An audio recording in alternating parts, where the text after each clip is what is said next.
Hello everyone, and today you join me and I'm out test riding the 2018 Honda Fireblade 1000RR SP. And thanks again to those really nice people at Hatfield's Honda in Crowthorne for getting hold of this bike for me. In fact, they've borrowed this bike from Honda UK, and before I went out they told me just let me know that these bikes from Honda UK have trackers fitted, which send an email to Honda UK if they get silly speed registering. So I'm going to take it pretty circumspect. So those of you that follow my videos will know that I've got a 2016 Fireblade, the generation just before this one, the last of the analogue Fireblades, and that's coming up to the end of its PCP deal in a few months' time. We'll have had that for nearly 3 years, and I've been dying to have a go on one of these. So this is the latest incarnation. It's about a year old now, this model, and Honda have really upped the game. So in some ways you could argue it's a completely whole new bike, but in other ways it's not, and I'll talk about that in a sec. So what's the difference between this and the previous model?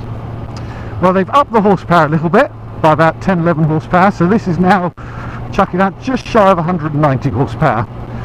So it's not as much as some of the competition which are into the 200 plus barrier, but I've always maintained that unless you're playing top trumps down the pub, the difference between a 190 horsepower bike and a 200 horsepower bike, particularly on the road, which is where I do most of my riding, is insignificant.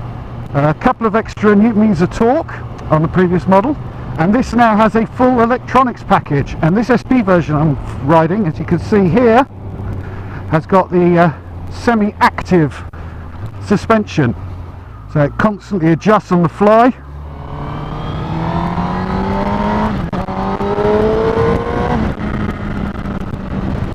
So included with this full electronics is a 6-axis IMU, lead sensitive traction control, cornering ABS, bi-directional Quickshifter, anti-wheelie control, rear lift control. I mean, it's got the whole suite on it. And effectively Honda are playing catch up a little bit with some of the other manufacturers.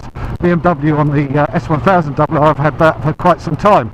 So this SP version has got Brembo M50 brakes, and it's got Ohlins electronic suspension. So it really is a top quality product. But where I said it's a completely new bike, in some ways it isn't, because this bike, the chassis is a little bit lighter, but pretty much the same as it was, and the engine is virtually identical to the last engine. They've raised the compression a little bit to squeeze a few extra horses out of it, and also because they had to make this Euro 4 compliant.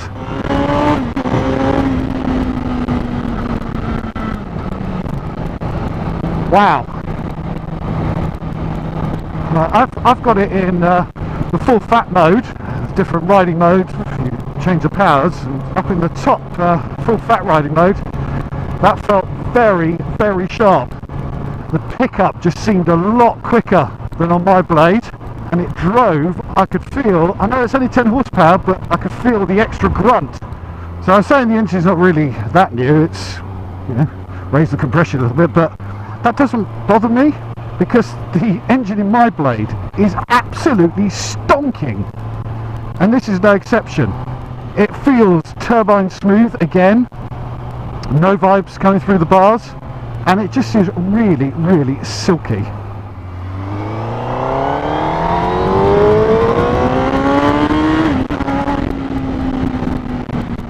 And the characteristic is very similar.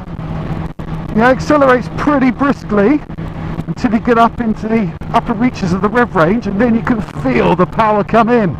And what I really noticed there was I could sense that the electronics were doing something, because I had that open to the throttle stop and there was no drama whatsoever. The front didn't rise, the back didn't spin up or anything. Oh, that auto blipper is delightful.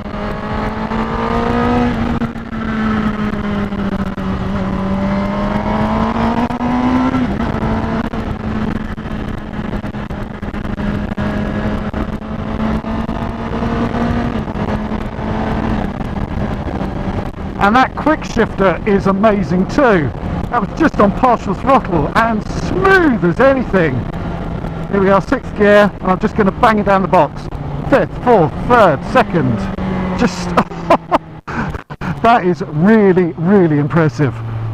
I had a ride of the CB1000R, the new naked one, back in the summer, and that had a same Quickshifter and blipper on it, and the blipper was exceptional, but the Quickshifter on it, I didn't get on that well with it. There seemed to be a real lag. Oh look, speed camera van on the M4, lovely.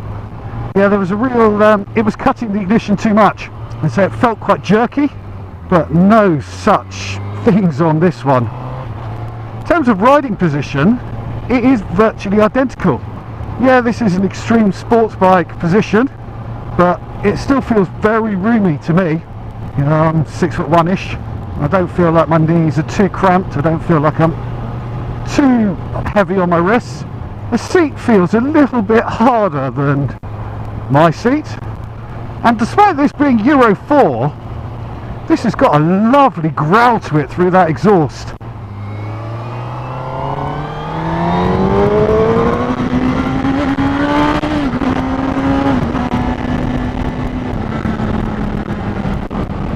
One thing I was a little bit concerned about with this bike is the redesign of the front here, and they've really reduced the frontal area in terms of the fairing and the wings and everything like that, and I was worried that that was going to really cause issues. And do you know what, you can feel it, and I can feel the wind more on my arms, upper chest, and coming to the helmet. To its credit though, it's not turbulent air, it's very, very clean air, so it doesn't feel that fatigue inducing. The other thing you do notice with this bike is that Honda have made it a little bit lighter, and it's one of the lightest sports bikes on the market right now, and fully wet it's like 195 kilos. Right, so here we are, 2nd gear, 20 miles an hour, throttle to the pin. Wow, it's really difficult to explain. I know that the electronics are doing something to the bike there, but I can't feel it interfering. It's absolutely seamless, and there was no hint of front lift then, and there should have been, especially when it hit the power spike.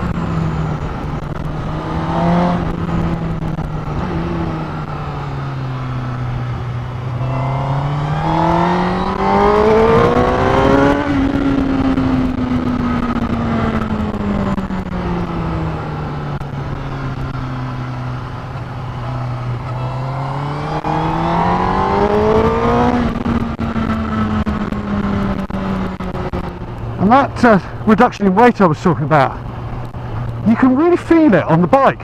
This just feels more nimble than even my blade, and that felt a very nimble bike. I noticed it when I picked up off the side stand.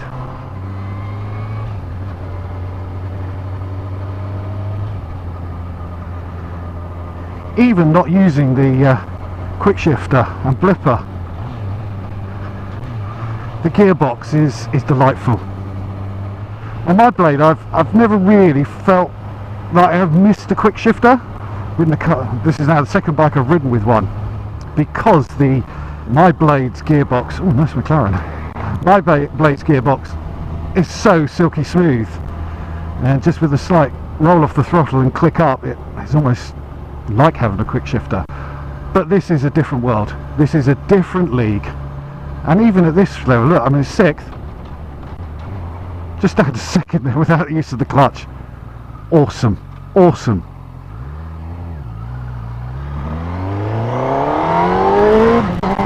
And there, again, just no hint of front wheel lift or anything, or even it's just extraordinary.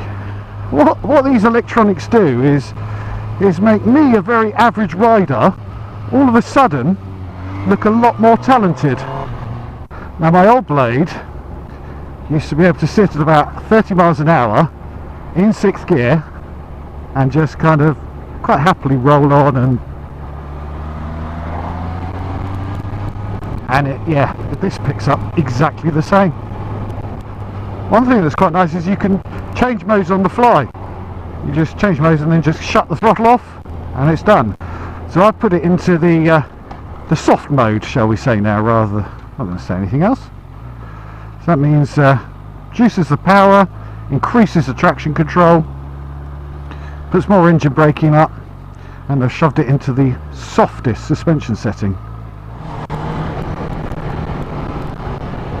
And straight away I can notice a difference in the suspension, certainly over the bumps and ruts, and just going back over these ruts here in the road at the moment. It's soaking them up even more. I'm deliberately trying to search out imperfections and bumps and goodness knows what else. I had the suspension played with on my blade just to soften it up a little bit for road riding, to make it a bit more compliant, and that really did change the feel of the bike in a positive way. And this feels very similar now. It is super smooth. The beauty with this is that while you've got 3 standard riding modes, kind of full fat, half fat and low fat, for want of a better word, you can also have a couple of user settings. So just feeling this now, I'd be really tempted, if I owned this bike, to have this softest suspension feel as my standard riding on the road.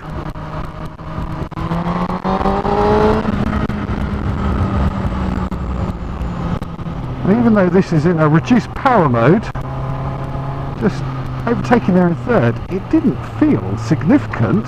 What did feel was the throttle. The throttle's just gone a little bit softer, just not as sharp. It does feel like someone's just extracted a few horses out of the engine. Don't get me wrong, you could ride it like this and you wouldn't feel shortchanged. There's still enough there for most road riding. Right, let's put it into the half fat mode.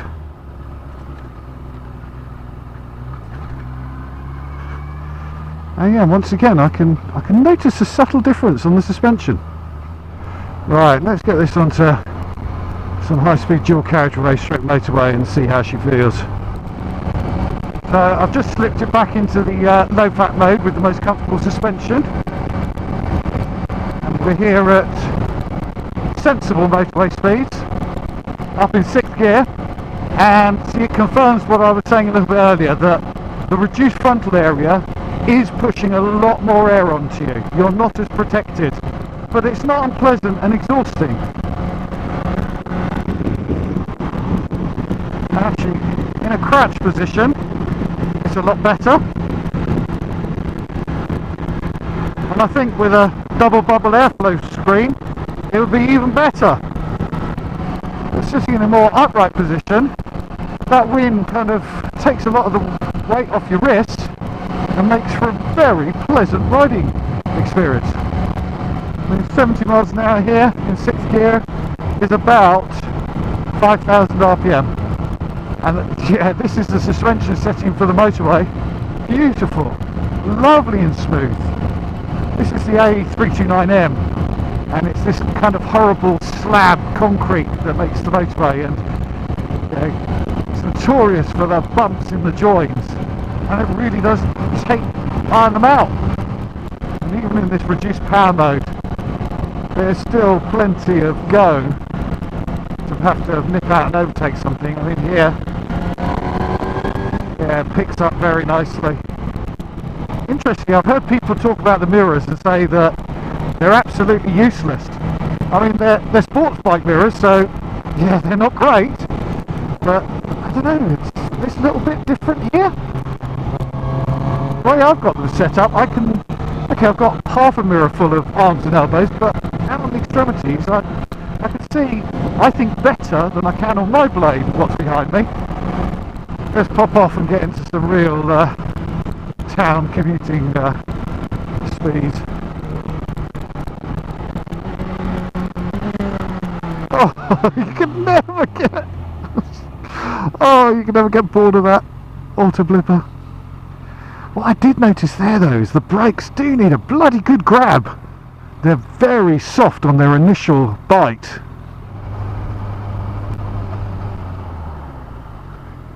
Wow. It gave me an opportunity to really try the brakes, and they are exceptionally powerful. You know, where I got a good grab on there, they really hauled this up quickly.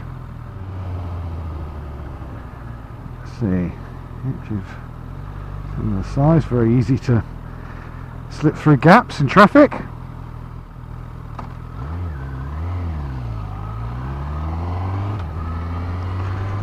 Do notice that you have to give the throttle a bit more and slip the clutch a little bit when pulling away than on my bike.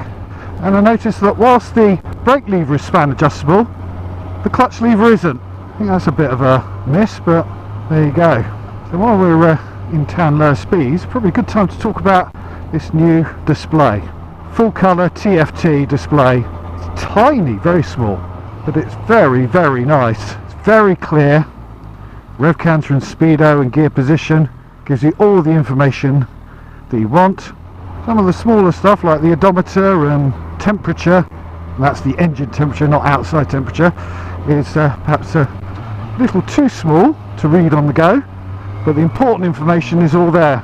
There's user programmable shift lights as well, which light and flash up to tell you what's going on and when you need to shift up.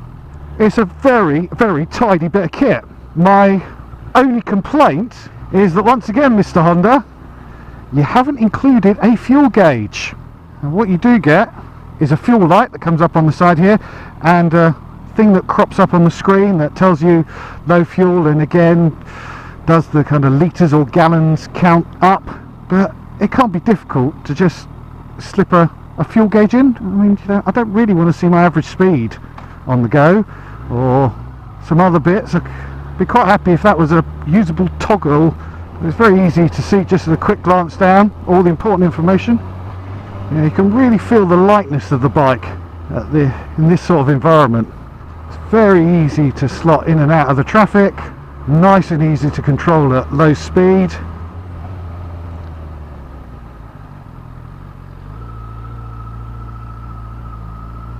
The slow speed control here, very, very easy. Just central gravity is good. It's just simple. Yeah, this is a doddle just to filter and slow speed traffic. I did a video a little while ago entitled something like "Can you commute on a superbike?"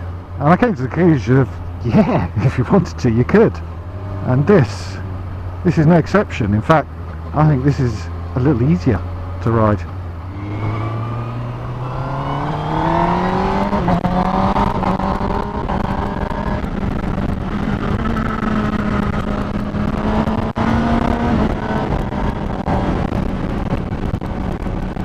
Wow!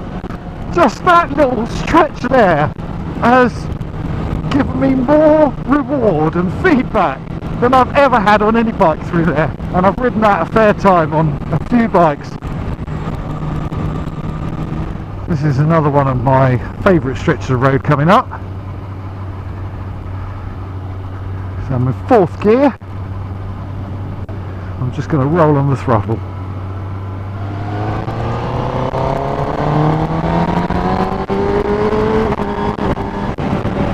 Oh, it just picks up its heels and goes.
Yeah, those brakes, they're very, very powerful.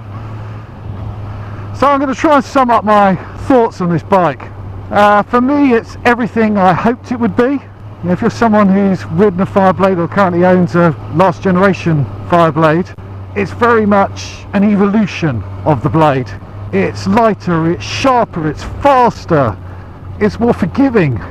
You know, my Fireblade is an easy bike to ride, an easy bike to ride quite rapidly, and yeah, you can tootle around on it and it's no problems whatsoever. This is all that and then a bit more. You know, the old Blade, in anything other than perfect conditions, because all it had was ABS, you had to treat with such respect. This, doesn't matter how ham-fisted you are, just takes that and smooths it out and flattens your riding. It just makes me, a mediocre rider, just look so much better than I am. Arguably, the last generation Fireblade was one of the, if not the most comfortable and best litre bike to have just for riding on the road. This takes it on an upper step. Might not be the fastest bike round a track in comparison with some of its competition, but you know, Honda have finally updated this to bring it within spitting distance of the competition now.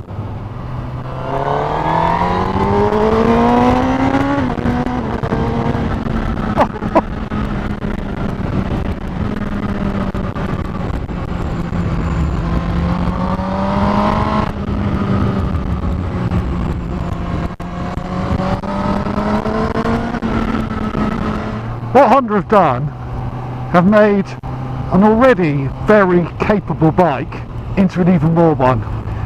This is so much easier to ride at pace, which is a great thing for the groom factor, but could be seriously damaging to your license.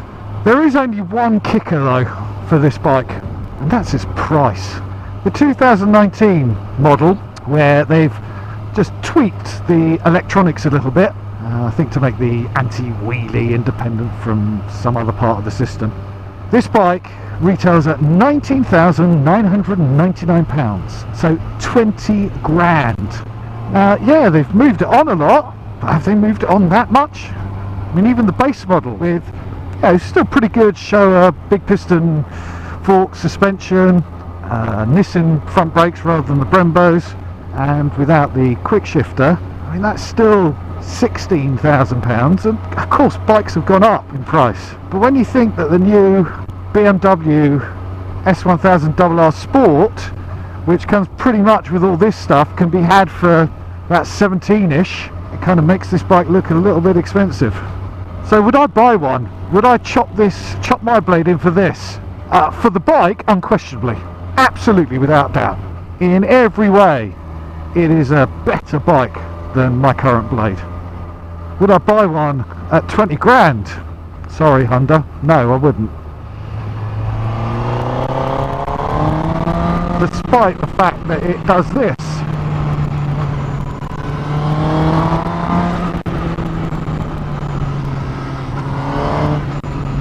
Oh. So 10 out of 10 to Honda for what they've produced here. They've taken an already really good bike and evolved it into something even better. If you've never ridden a Fireblade before, I think you could now jump onto one of these and feel that it's closer and comparable with the competition. But where I think Honda have just missed the trick is at 20 grand. I mean, I know to put things together costs money. I mean, the pipe on this thing is titanium, as standard. It's strong and it's light. But you know what? I think Honda could have got away with just not using titanium for it. A lot of people like to put their own end cams on anyway. That could probably save nearly £1,000 in its own right.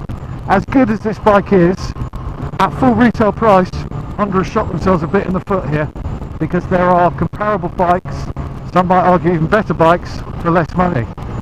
I mean, I can get a V4 Panigale, the base model, okay, without the electronic suspension, for 20 grand. So if you can get a deal on one of these, or pick one up second hand, awesome, guarantee you'll love it. So there you have it, that's my thoughts of having been out on this bike for probably the last couple of hours. Thanks again to Hatfields and to Honda UK, because it's one of their bikes, for letting me borrow it. Hope you've enjoyed it, hope you found it useful. As ever, put your comments in the boxes below. Have fun, but keep safe out there, keep your upside down, and I shall talk to you very soon. Thanks very much. Cheers.